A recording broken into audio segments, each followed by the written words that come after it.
இன்னைக்கு பாரதிய ஜனதா கட்சிக்கும் திமுகவுக்கும் தான் மிக நெருக்கமான ஒரு உறவு இருக்குது.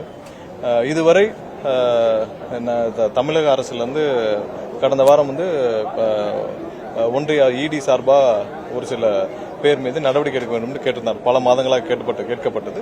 அதற்கு இங்கிருந்து கையெழுத்தாகி போச்சு. இதுவரை கவர்னர் அப்ரூவ் பண்ணல. திரு செந்தில் பாலாஜி உட்பட்ட ஒரு சில பேர் மீது நடவடிக்கை எடுக்க இதுவரை கவர்னர் ஒப்புதல் அளிக்கவில்லை. கிட்டத்தட்ட ஒரு வாரத்துக்கு மேல அந்த ஃபைல்கள் எல்லாம் தேங்கி கிடக்குது. அப்ப யாருக்கு மேல மிகவும் இணக்கமாக இருக்கிறார்? கவர்னரும் திமுகவும் பாரதிய ஜனதா கட்சியும் ஒன்றாக இருக்கிறார்கள். இது பாரதிய ஜனதா கட்சியுடைய அனைத்து மறைமுக முகமாக திமுக அங்க இருக்கிறது. திமுக இங்க அவர்களை பின்னாடிருந்து எல்லாத்தையும் செய்ய வைப்பதே பாரதிய ஜனதா கட்சி தான். அதுல எந்த மாற்று கருத்தும் கிடையாது. இதுவரை செந்தில் பாலாஜி உள்ளிட்டோர் மீது நடவடிக்கை எடுக்க சொல்லி இங்க இருந்து போன ஃபைல்ல எதுக்கு இதுவரை கவர்னர் கையெழுத்து போடல? அப்ப யாருக்காக கையெழுத்து போடாம இருக்கிறார்? அதுக்கு முதல்ல கவர்னருக்கு பதில் சொல்லட்டும். இது திமுகவும் பதில் சொல்லட்டும்.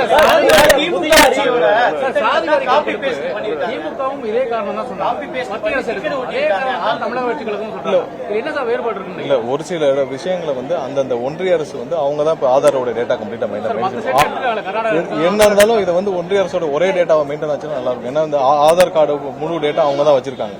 அவங்க நாங்களே கணக்கு எடுத்துக்கிறோம் சொல்லி முன்னாடி சொல்லியிருக்காங்க. ரெண்டு வேலை ஒருத்தர் ரெண்டு வேலையும் செய்யக்கூடாது. ஏன்னா அதே நேரத்தில் இதில் அவங்க எடுக்கிறத நம்ம ஆய்வு செய்யலாம், அவங்க கரெக்டா பண்ணிருக்காங்களான்னு சொல்லிட்டு.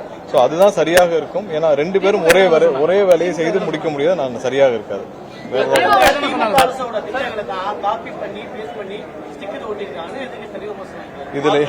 இது அனைத்துமே நாங்கள் தீட்டிய திட்டம். நான் போன 2 வாரத்துக்கு முன்னாடி முதல்வர் எந்தெந்த எதை நோக்கி அவங்களுடைய வாக்குறுதிகள் என்னென்ன கொடுக்கப்பட்டோம் அதெல்லாம் நிறைவேற்றிருக்கோம். இதெல்லாம் திமுகவுடைய திட்டமா?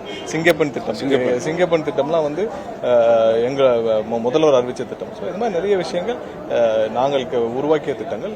உறுதியாக இருப்போம். திமுக மாதிரியான ஒரு தமிழகத்துக்கு துரோகம் செய்யும் எந்த விஷயத்தை செய்ய மாட்டோம். இது உறுதியாக கண்டிப்பாக தமிழக வளர்ச்சியை நோக்கி இருக்கும். எந்த இடத்துல திரும்பவும் சொல்றோம், எந்த இடத்துல எதற்காகவும் யாருக்காகவும் தமிழக முதல்வர் காம்ப்ரமைஸ் பண்ணிக்கவே மாட்டார்.